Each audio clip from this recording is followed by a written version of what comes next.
15 minutes de dialogue te ñu daal di ñëwaat ak beneen numéro ak beneen i leader su ma nee leader tey dañuy daal di seeti ki nga xamante ne nag c'est un grand consultant ki nga xamante ne su waxee kàddoom dafa daal di am solo ci ñi nga xam ne ñoo koy daal di seetaan xam naa wax bi du daal di bëri kan la ñu ñëw seet si xam naa bu ma duggee ci biir daañ ko mën a découvrir ensemble chers amis internautes de inforewmi.com 15 minutes de dialogue c'est encore reparti bonsoir Pape Djibril. Bonsoir Mamita, merci beaucoup dalal naa leen jàmm bu baax yéen ak sa équipe di ñaan yàlla jotaay bi am solo jërëjëf. kon taalibe murit nga ñu ngi lay nuyu également di la ziyaaraat bu baax a baax. maa ngi leen di delloo ziyaar bu baax yow yaa ko wax di ñaanal kon bu baax a baax sunu kilifa diine yi yàlla sunu borom dëgëral leen bu baax a baax di ñaanal Serigne Mountakha Bachir yàlla sunu borom eggale naalam te defal ko tawféex bu baax a baax. voilà chers amis internautes ñu leen nuyuwaat bu baax a baax ku ci nekk donc fépp fi nga nekk ñu fekk la fa nuyu la fa ne la jàpp loxo alors ci loolu nag gis nga nu ñu koy defee saa su ne 15 minutes de dialogue ñuy daal di recevoir koo xam ne xam-xam dafa màcc ci wàllu politique waaye tey ki ñuy recevoir du kenn ku dul le grand consultant mooy ki nga xamante ne saa su ne su waxam dafay daal di am kaddu day daal di am impact donc ci ñi nga xam ne ñoom ñoo koy déglu alors ci loolu tey ñu daal di recevoir ki nga xamante nag moom moo di monsieur Pape Djibril Fall alors bonsoir Pape Djibril. Mamita maa ngi lay nuyu bu baax a baax di nuyu sa internautes yi di wax ne rek kër goo xamante ni léegi ma miin ko donc di leen nuyu bu baax di kontaan tout le temps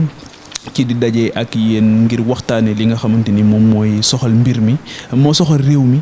ak xëy na ni ñu ko yoree ak ni ñu koy doxalee ak fi ñu toll ak fi ñu jëm donc ma ciy wax rek suma xalaat.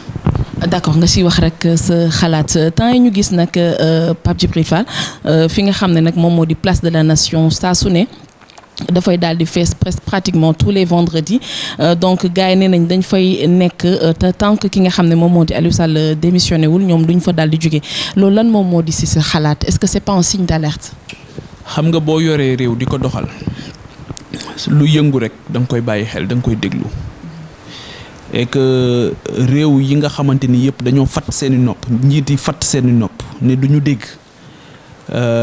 lu ci bëri balaa ñuy seeni nopp di fattar ñiku fekk musiba xew na fekk ne dépassé nañ loolu. Amérique ni mu toll yëpp benn nit rek bu bindee président de la République dinañ ko bàyyi xel dinañ ko tontu waxuma laa nag ay nit yu xaw a takku jóg dem daje ci benn place di yuuxu ngir ñu wàllu leen. keroog am na ku ma gis ci marche bi dafa dawloo suma yaram xaw ma ban dëkk la jóge ci biir ci kaw gi ñëw Sénégal ah Jurbel la jóge nekk ab baykat ñëw Sénégal sor tengaade yooyu marche yi ñuy fàttali mooy jamono yi président Abdoulaye Wade nekkee ci opposition nga xamante ni bu daan ñëw ndax boobu am na ci wàllu ci kaw gi ñoo xamante identifié woon nañ ci boppam ndax moom lañ daan gis mu dugg assemblée nationale sol grand boubam di wogganti loxo di wax waxu mbaykat yi bien sûr ak ñoom Cheikh Anta Diop ñoom ñëpp. donc cela veut dire quoi cela veut dire que boo xoolee ndaje mi nation bi ci ses différentes composantes ñëw nañ taxaw fa di woote boo xoolee li xew dëkk bu mel ni dëkku Omar El Bachir. Tchad Soudan boo xoolee coow li ni mu jógee mu daan fatt ay noppam waaye mburu moo ko daane moom mburu yokk mburu rek tuuti rek ci yokk ci mburu moom moo ko daaneel donc il faut que ñu décrypter le message xool li ñu wax ak ci ñoom ci lan la ñuy artu te li ñuy artu xam nañ ko. kon da nga jàpp ni rassemblement bi ñu am mun na am benn impact si nguur gi. mais bien sûr day am impact. le fait que ñu dem taxaw rek dafa am impact le fait que ñu dem taxaw rek dafa am impact bu mu am léegi nag bu dakkul fan la jëm loolu mooy la grande question moo tax fi mu ne nii ils ont intérêt réew mi ñi nga xamante ni ñoom ñoo ko yor ils ont intérêt ñu li nga xamante ni moom mooy mbébétu ñooñu ak li ñu bëgg lillahi wa rasuli nañ ci def taxaw seetlu leeral ko ngir lii dakk te je pense que le problème fondamental kenn neewul Macky Sall tey nga wàcc ci nguur gi kenn waxul loolu dañ ne ko rek dafa am loo xamante ni lënt na ci xel yi xam nga bu doon marche yoo xamante ni dañ naan tey président jóge palais su doon marche yooyu la kon mën nañoo wax ne dootu fi am démocrate yëpp dañ naan loolu mënul nekk parce que sénégalais yi ñoo ko renouveler bàyyi bi ñu amoon ak moom pour juróomi at kon bàyyi leen ko mu doxal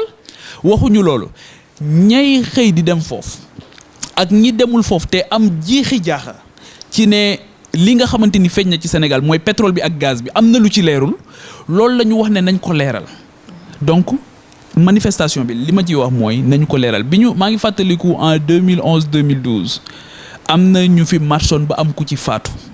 ñu laaj président Abdoulaye Wade mu ne brise la buy jàll rek amul solo brise buy jàll rek la waaye gis nga brise bi mujj na ko yóbbu donc ku wax président ne ko la fa xew amul solo ndax gis naa préfet de Dakar génn ci marche bu njëkk ba naan Dakar amuloon marche ma ne ko ñooñu bu mu leen déglu Ousmane Tanor Dieng bi mu jógee ci nguur gi lañ ko laaj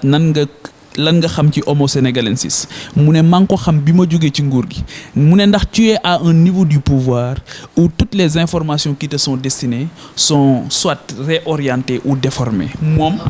pourtant nag moom pour ma jeexal foofu il est très bien placé pour le savoir parce que ministre la woon en charge des ministre d'État en charge des affaires présidentielles kan moo doon déformer information yi jëmoon ci Abdou Diouf kan moo doon ko orienté feneen xëy na moom rek moo ci mën a tontu ba tax la Abdou Diouf waroon a yëgu ko ba dégg nga niñ ko fi doon tooñee ndax xam loolu sax ndax meew dinañ xar kii bi sachet bi di ko def ay mbuus di ko jaay loolu mooy pauvreté ay indice la yuy wane ne pauvreté am mooy nit ñi mënuñoo jënd sachet bi foog nga dagg ko bu mag bi mënuñu ko jënd foog nga dagg ko def ko ay mbuusu juróomi fukki dërëm pour nit ñi mën cee jot ak 100 francs indice la de pauvreté président de la République nañ ko dimbali jox ko les bonnes informations. kon da nga pourtant on dit que le président c'est le monsieur le plus informé kon da nga jàpp ne information yi ñu koy jox c'est pas aussi fiable que ça. c'est xam nga chargé de communication dafa dem TV5 ci affaire pétrole beeg gaz bi Aliou Sall wax li mu wax ba pare chargé de communication de la présidence de la République dañoo jàpp ne mooy baatu président de la République. donte même bu fekkee ne du porte-parole dañoo jàpp ne il est un élément clé du dispositif ba tax na lu mu wax président moo ko wax El Hadj Kassé bi mu demee toog TV5 dañoo bind El Hadj Amidou Kassé conseiller du président de la République conseiller en communication du président de la République wala de la présidence de la République du Sénégal ba mu waxee ba pare journaliste bi ne ko ndax li nga wax sa explication la mu ne ko déedéet c'est une information. Est-ce que président information boobu la am bi ñëpp di weddi nii su fekkee ne information boobu la am kon kay informer c'est relatif il peut être le plus informé du pays mais ban information la am yow chaque jour nga jot un lot d'information lan moo ci wér lan moo ci wérul voilà. mais nag sax si kaw information boobu noonu nga xamante ne bëral na ko ci télé boobu di TV5 gis nañ après conséquences yi nga xamante ne jural na ko est-ce que loolu également sanction boobu noonu est-ce que baax na carrément ci buñ naan nous sommes dans un pays démocratique. je veux être juste gisaguma décret bi ko fi jëlee gisaguma décret bi waaye dégg naa ci confrères yi ñu ne jóge na fi ba consacré nañ place am ki nga xamante ni moo yoroon secrétariat général du gouvernement Seydou Gueye ak ki nga xam moom moo fi nekkoon ministre de la culture muy Abdou Latif Coulibaly ñoom la ñu wax ne ñoom ñoo ko remplacer su fekkee ne loolu am na pour man c'est le début d'un feuilleton politico-judiciaire wala politico-familialo-judiciaire. Mais pourquoi politico-familial? Pourquoi tu as mis l'accent sur, pas l'accent, mais bon, pourquoi le mot familial nekk ci biir? C'est la question du frère du président. bu ñu waxante bu ñu nëbb wax ji c'est le frère du président qui est en cause bu doon keneen la am na ay scandale yu fi tudd ñeneen est-ce que coow li am ci Aliou Sall tey am na ci ñooñu kan moo demoon taxaw ne dañuy marche tey pour. dañu jàpp ni par exemple lii ñuy def Aliou maanaam coow li ñu nga xamante ne jëmale nañ ko ci son frère di Aliou Sall dañu jàpp ni carrément que ni ils veulent atteindre le président. loolu bu ko kenn wax xam nga loolu man spéculation laa ko jàppee président de la république dañ ko falaat sénégalais yi ñoo ko renouveler seen bàyyil ñëpp nangu ko gars yi ne ko demaatal pour juróomi at kan moo ko bëgg a atteindre kon ñiy wax loolu xëy na ñoom liñ ci xam ñun xamuñu ko ci ñun xam nga lu ñu xam mooy que dañ ne ko rek am na mbir mu fi xew am ay impair yu ci am en 2012 principalement plus précisément le 17 et le 19 janvier 2012 mooy décret yi ñu wax noonu moom mu ñëw feddali ko au mois de juin 2012 loolu par rapport ak attribution permis yi nga xamante ni moom lañ jox Franck Timis ñu ne rakkam bokk na ci ban rôle la ci rakkam joué ba tax li nga xamante ni nee nañ UGE daf ko waxoon ne ko nañu def ndànk ci affaire bi ba mu leer lan moo tax mu gaaw joxe ko ndax frère am daf ci am rôle bu mu ci joué ndax lim nekk frère am moom moo tax wala déet loolu mooy les grandes questions sur lesquelles on doit répondre. Aliou Sall tey jii démissionné na ci li nga xamante ni moom mooy caisse de dépôt et de consignation bi nga xamante ni moom la ñu ko dénkoon bàyyi na démission boobu c'est un élément parmi yi nga xamante ni war na ñëwaat ndax waxoon na ne continuer yor caisse bi mënul teemu wuy ji justice donc tey jii tekki na ndomba tànkam est-ce que dikk dina ko woo déglu ko ni muy wooyee ñeneen ñi ndax bu ñu fàtte ne OFNAC aussi déglu woon na ko mook Franck Timis ci affaire toujours Timis bi waaw mais ci toujours pétrole bi gaz bi mais bàyyiwuñu loolu liggéey bi nga xamante ni kii nekk yoroon OFNAC doon na ko tàmbali bàyyiwuñu woon mu eggale ko ndax la teewoon OFNAC ndax dik tey dina ko eggale ndax dik moom moo habilité ndax procureur mën nañoo xaar ci moom mu am taxawaay boobu donc loolu c'est de grandes questions yoo xamante ni bokk na ci li waral rassemblement bi di am mais bokk na ci li waral aussi ñëpp ñi nga xamante ni bonne gouvernance ak mbiri jaar yoon daf leen yitteel te d'habitude nag ñiy wax ci biti nit ñi di leen dégg ñi waxul ñoom ñoo ëpp parce que encore une fois Sénégal dafa engagé 5 années yoo xamante ni bokkul ak benn 5 années de jàpp naa ne depuis 1960 5 années yi ko ci ëpp solo bariwul ndaxte dafa am gaz ak pétrole te wax naa la léegi li feeñ ba waral coow li dafa feeñ ci réew yoo xam da koo defar ba mu fa feeñee da koo defar am réew yoo xamante ni ba mu fa feeñee musiba la fa indi ak xiiroo ak ŋaayoo débat bi am ni c'est pas mauvais quelquefois malheur est bon nañ ci profito acteurs yi ci war a bokk yëpp ñu boole leen ci defar ko ba mu leer teg ay mécanismes donte Macky Sall du gis benn barilu pétrole na xeex pour mettre en place des mécanismes yoo xamante ni dina permettre pétrole bi ñu exploiter ko te kenn du sàcc xaalisu Sénégal. léegi ci kaw loolu yaa ngi doon wax que ni am na dëkk yoo xam ne dafa feeñ mu daal di koy defar mais am na dëkk yoo xam ne tey feeñ na fa mais dafa daal di indi li nga xam ne nag moom moo di jëy ci la ñuy wax sax la malédiction du pétrole donc est-ce que loolu nekkul sax di yor Sénégal. man jàpp naa ne Sénégal mën na ñëw mucc ci malédiction du pétrole waaye. bul fàtte ni Soudan Omar El Bachir loolu moom moo ko kii rassemblement yooyu ñoo ko tax. mais dama wax ne mën nañ ci mucc xam nga Sénégal aussi il faut pas que ñu négliger pour man nous sommes un grand peuple il faut pas que ñu négliger loolu. en 2012 fi ñu eggoon réew yu bëri bañ fa eggee dañoo dem ci impasse génnuñu ci observateur yu bëri 2012 Sénégal daf leen jaaxal ni ñu def ba génn ci même président Macky Sall mi ba muy dem Radisson di fa nekk. boobu xam naa ne envisagé wul woon ne dénouement bi dina mel nii ndax moom ci boppam demoon na bay tudd gouvernement parallèle waaye gis nga la ci suñu borom def sutura donc nous sommes un grand peuple man loolu laa jàpp il faut pas que ñu négliger loolu waaye nous ne sommes à l'abri de rien du tout il y a eu des grands peuples qui à un moment donné ont flanché qui à un moment donné ont prêté le flanc loolu nag bu mu ñu dal li tax du ñu dal recette baa ngi nii xam nañ ko xam nañ li ñu war a def xam nañ ku ci dugg te waru cee dugg nañ ci génn ku ci war a dugg te duggoo ci nañ la ci dugal lu ci dugg te waru ci dugg nañ ko ci génne lu ci duggul te war ci dugg nañ ko ci dugal on connaît la recette te loolu xam nga fan lay commencer parce que nit ñi li ñu war a yëg yëpp nañ ko yëg li ñu war a xam yëpp nañ ko xam te ñu bu boobaa nit ñi seen xel dina dal seen xol dina feex dinañu xam ne kat ñii ñu jiite ñëwuñu pour enrichir kenn. ndax dañu am conception bu ñu am ci état te loolu moo métti l'état est conçu au Sénégal fi mu ne ni mënoo wax nit ñi ba gëmuñu ne Senghor moo tëj Mamadou Dia mënoo wax nit ñi ba gëmuñu ne Abdoulaye Wade moo tëjoon Idrissa Seck mënuñoo wax nit ñi ba ñu gëmuñu ne Abdou Diouf moom moo tëjoon Abdoulaye Wade mënoo wax nit ñi ba gëmuñu ne tey Macky Sall moo tëj Khalifa Sall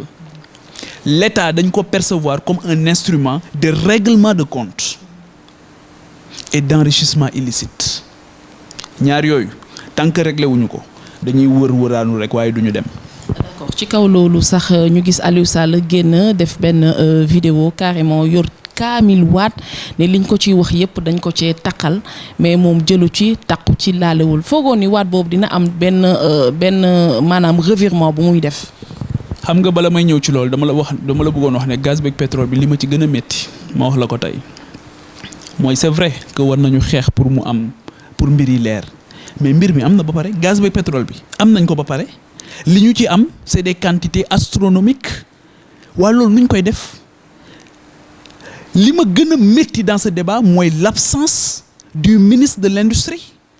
il est totalement absent du débat et il est concerné au premier chef parce que sunu réew dafa war a dem ci transformer sunu matière première boobu sunu réew dafa war a dem ci négocier pour que ñooñu nga xam mooy les multinationales dans tous les domaines yi nga xam dina intéresser le gaz et le pétrole mais nan la sunu réew di wanee talent ci négociation pour ñoom un transfert de compétences et un transfert de technologie ci sunu réew pour mën a résorber le gap du chômage absorber jeunesse bi nga xam booba ba tey xamuñu nuñ koy def xamuñu nu ñuy def cette jeunesse là donc pour man loolu mooy la grande question te loolu il faut que le ministre de l'industrie liggéey bu baax a baax a baax pour ñu am politique bu leer pour mbir moomu ñu anticiper ci parce que tey bari na loo xamante ni ñoo xam rapport yaa ngi leen di épingler xam nga lan moo tax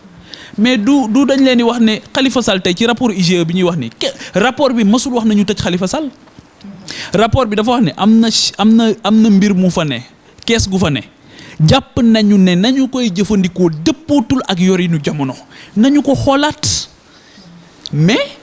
bi rapport boobu di ñëw fekk na ay ARMP yooyu yëpp mais dañu délivrer un satisfecit à la ville de Dakar ndax ni ñu yore seen procédure yeeg yooyu seen marché yi donc loolu c'est pas conforme à la réalité léegi nag kan moo yor rapport IGE yi kan moo koy génne kan moo ciy génne lu ko neex c'est le président de la République moom mooy génne lu ko neex lan moo tax ñu génne yi bii ñu naan dafa réer ak yooyu bii ñu naan génn na waaye ñun génn. mais rapport bi sax dañ ne nii rapport bi c'est pas le vrai rapport actuellement ñi ngi def enquête pour xam kan moom moo ñan ñoo war a génne rapport bi. rapport bi waxatuñ dëgg la ak du dëgg de dañ ne rek kan moo ko génne rapport bi moom kenn waxatul ndax wér na wala wérul dañ ne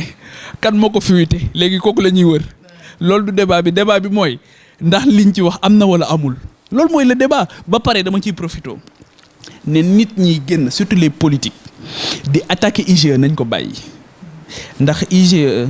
dafa nekk un corps prestigieux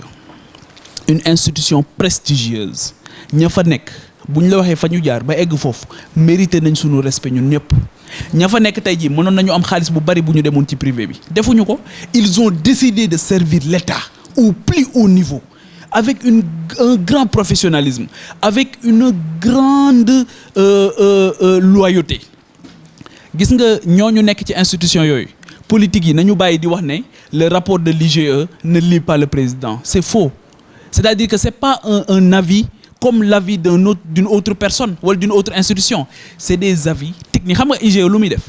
enquête lay def enquête nag mooy daf lay wax li ci am dëgg-dëgg. waaw mais bu ñu jógee ci rapport boobu ba léegi Pape Djibril man tontoo gooma carrément ci question bi mooy que ni gis nañ Aliou Sall dafa daal di jël kaamin mu waat est-ce que loolu foogoon ni dina am benn impact bu mu mën a benn maanaam benn tournure bu mu mën a def ci mbir yi. xam nga li ma doon wax léegi xam nga dëgg dañ koy ñemee c'est très bien Aliou te wax dëgg fa yàlla ñun dañuy compatir ak moom parce que suñu mbokku taskatu xabaar la loolu duñ ko fàtte solidarité de corps exige waaye dafa am loo xamante ni daf ñu sut ñun ñëpp dafa sut sax li ñu doon li nga nekk bu mu tax nga fàtte li nga doon ñun li ñu doon tey mooy li ñu représenté nii waaye li ñu nekk mooy république moo ko tënk suñu république dañu wax ne elle est laïque non du dëgg la charte fondamentale bi nga xamante ni moom la ñu am tey mooy la constitution. alors buñ ne 15 minutes nag tey moom dina xaw a ëpp 15 minutes tuuti ñu daal di siy toftal xanaa yeneen i simili donc fu ñuy jeexalee ci information mooy que ni dañu gis que ni Salif Sadio dafa génn ne dafay def conférence de presse mais préfet dëkk boobu ñu daal di koy tere est-ce que loolu bokk na ci démocratie wala. mooy li may wax tout le temps xam nga le dossier Casamance dafa nekk loo xamante ni dafa laaj responsabilité waaye dama ci féliciter di ci encourager les autorités ci liggéey bi ñu ci tàmbali ñu fexe mu egg fexe ba développement dëkk boobu à tout point de vue nekk une réalité gis nga nit ñi li ñëpp bokk na ci ñëpp jot rek c'est ça qui est important d'habitude ñàkk mooy nekk soubassement lu bari wala nit ñi am perception frustration ne dafa am ñoo xam dañoo jàpp ne lii ñëpp bokk gënuñu ma cee yey ñu jàpp ne ñoom ñoo ko moom mooy nekk à l'origine des frustrations xawma ci ban contexte la wax ne dafay def rassemblement boobu parce que aussi bul fàtte ne autorités yi li ñuy am ci information yow. non pas rassemblement mais dafa xoon day def point de presse. bul ñoom information yi ñuy am ak seeni renseignement ñun mën nañ ko bañ a am li tax ñu koy interdire aussi ñoom xam nañ lan moo tax ñu koy interdire le contexte Sénégal bi loolu moo tax ma ne sunu autorités yi nañu góorgóorlu bu baax Sénégal la ngi engagé 5 années yu crucial te coowal pétrole bi du sénégalais yi rek c'est pas un débat sénégalo-sénégalais bëri na ay intérêts yu ci laxasu bëri na ay ramifications yu muy am loolu yëpp nañ ko bàyyi xel. Donc tu penses que le pétrole actuellement nii nekkatul le problème sénégalais rek c'est un problème international. li ma jàpp mooy bëri na ay intérêts étrangers ay ñoo xamante ni nekkuñu fi loolu sax du lu ma jàpp loolu moo am tey jii Total a ngi fi tey jii Qatar yi bëgg nañ ñëw kan moo leen di indi yan relation la ñu am ak français yi ba bëgg ci ñëw ba bëgg a bokk est-ce que France moo nar a porter le Qatar dans cette affaire kenn xamul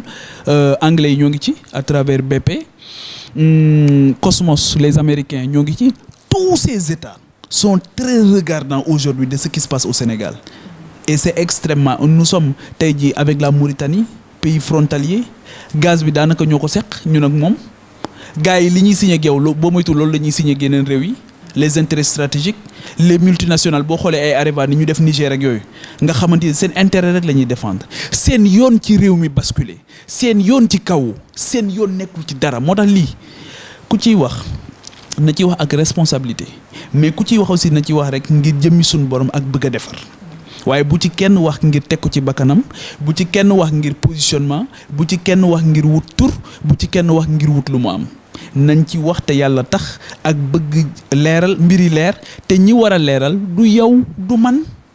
du ñuy seetaan ñi war a leeral xam nañ leen ñooñu bu ñu kafe li nga xamante ni moom moo xew. léegi fu ñuy daanalee léegi rek ñu jeexal émission bi carrément mooy que ni ku ci comme li nga ko expliqué nii ku ci nañ ñi ci war a wax nañ ci wax am na ñoo xam ne gis nañ ci dañ ciy wax ngir ut ci tur mu mel ni dafa am benn genre coloration politique ci beneen laaj bi moom mooy ci kaw foogoo ne dafa am benn coloration politique bi si am également gis nañu procureur nee na dafa daal def appel à témoin ku am loo wax na nga dem waxi jee ko dikk loolu lan moo di sa kàddu. man ci procureur wax naa ci li ma ci xalaat ba pare et puis ñoom maître Moussa Sarr ñi nga xamante ni ñoom moom wax na ne 19 ans de métier la def xarañ lool ci li nga xamante ni moom lay def wax na ne moom ci 19 ans de pratique professionnelle la musul gis procureur buy def ni appel à témoin procureur ñun bariwuñu xam na bu baax ñi war a xam am na renseignement yoo xamante ni de concert avec la police judiciaire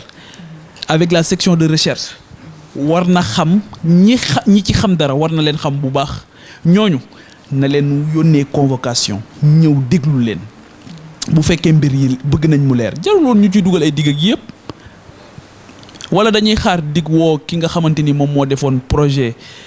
moom moo defoon présentation projet bi nga xamante ni mooy décret bi Macky Sall signé kooku aujourd'hui c'est le patron de la police c'est le premier flic du pays c'est le ministre de l'intérieur c'est Aly Ngouille Ndiaye est-ce que kooku dig da koy woo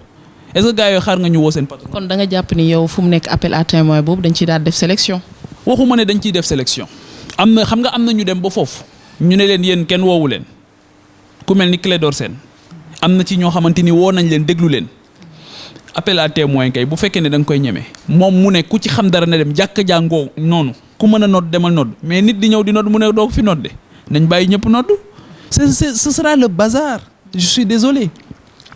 Aujourd'hui bu ñu nasaxal sunu administration ñun tey ji yàlla defal nañu ci compétence ak ressources humaines yoo xamante ni ñi nekk ci wàllu woowu di ko doxal am nañ la possibilité d'identifier ñëpp ñi nga xamante ni xam nañ dara dans cette affaire là woo leen déglu leen waaye nag dafa am précédent bu métti ci Sénégal ci woote rawatina koo xamante ni dafa jege président Macky Sall bi mu nekkee président assemblée nationale woo Karim Wade ne da koy déglu dootu ko defati boobu la fi jóge est-ce que tey gars yi ñeme nañu woo Aliou Sall wait and see. foog nga ne kon bu ñu woowee Aliou Sall seen liggéey dafay daal di nekk en jeu wala duñ day am lu muy joué ci seen kii. fooguma dara dama nekk di seetlu rek dama def taxaw seetlu constat laa def damaa gis ne fii ñi bokk ak président de la république te fi nga koy xamee rek mooy boo xoolee CDC jamono yi bi mbir mi xewee CDC daanaka dafa meloon ni ku deele ba ñuy ñëw di la jaal si tout le monde se déplace là-bas dem di masawu Aliou Sall loolu lan la lay fàttali. Mais loolu nag c'est normal en tant que Aliou Sall même bu nekkee le frère du ministre du président du moins donc c'est un homme politique il a ses partisans et tout ça donc c'est normal que ñu ñëw kii ci moom. xam nga république dafa am nu muy doxee loolu du lu yoon du lu normal que nit ñi déplacé wu foofu di dem di ko masawu wala pourquoi mais ñi koy masawu nañ dem fekk ko këram bu fekkee ne dañ koy masawu mais tout le monde s'est déterminé dañ ne dafa mel ni dañ ne woon da ngay waneel ne ànd nga ci wala àndoo ci rek. Donc tout le monde a jugé utile de parler les gens se déterminaient comprendre nga ñu gis ci koo xamante ni dafa jege Aliou Sall il est parti jusqu'à parler de traître de trahison mais dama am envie rappeler leen que nous sommes dans une république qui a ses règles qui a ses institutions traître amul benn solo bu fekkee ne institution am na doole traître lu mu mën bu fekkee institution am na doole traître lu mu mën ci nit ku intègre traître lu mu mën ci nit ku war a doxal traître lu mu mën ci ku laalul corruption traître lu mu mën ci ku laalul concussion traître mënul ci moom dara donc ñiy wax ay affaire traître rek ay ñiy jaam la ñook ay ñii dañuy jaay kii ak kenn jaayul kenn trahirul kenn fii mbir mi fi nekk mooy Aliou Sall tey ji bu justice ne deful dara mais deful dara nee naa la waa ji dafa wax ne espace public espace de conflit la waaye à la différence de la jungle ici le conflit est institutionnalisé et devrait déboucher sur un consensus mais institutionnalisé la wax institution yi ñoo war a am doole su institution amee doole rek moom mooy nekk ki nga xamante ni mooy leeral mbir yi à chaque fois bu ñu demee ba xol yi jiixi jaaxa wala ba xamatuñu fu ñu jëm donc na coow li mën naa ñàkk nañu bàyyi yoon mu def liggéeyam nit ñi kenn ku ci nekk def sa liggéey képp koo xamante ni laale nga ci ñu wax ne laale nga ci képp koo xamante ni set nga ci ñu xam ne set nga ci te Aliou Sall li mu def nii Mamadou Seck defoon na ko de ci démissionné CDC bañ ko taqalee en tant que ministre dafa démissionné ba mbir mi leer mu ñëwaat mu dellu siwaat Aliou Sall tey jii bu mbir mi leeree comme démissionné na bu mbir mi leeree te deful dara mais ñi doon taxaw di ko kaas di wax ne def na ñàkk ñu mérite de ndax dafa leeruloon ci seen bopp te ñoom loolu mooy seen rôle waaye moom tamit nañu xam ne turam dugg na ci histoire politique bu Sénégal bu fekkee ne dem nañ ba ci cëppaandaw ja ñu ne deful dara. D'accord, merci beaucoup Pape Djibril Fall, ça a été un plaisir ñu daal di koy recevoir ci plateau pas plateau je veux dire émission 15 minutes de dialogue di jaajëfal bu baax a baax ki nga xamante ni nag moom moo di Khady Sow bu benn coiffure moom mi nga xamante ne moo nekkee en face manège amitié 1 nga xam ne moo jaar ci bopp bi numéro de téléphone mu di 77 646 50 29 alors Pape Djibril merci.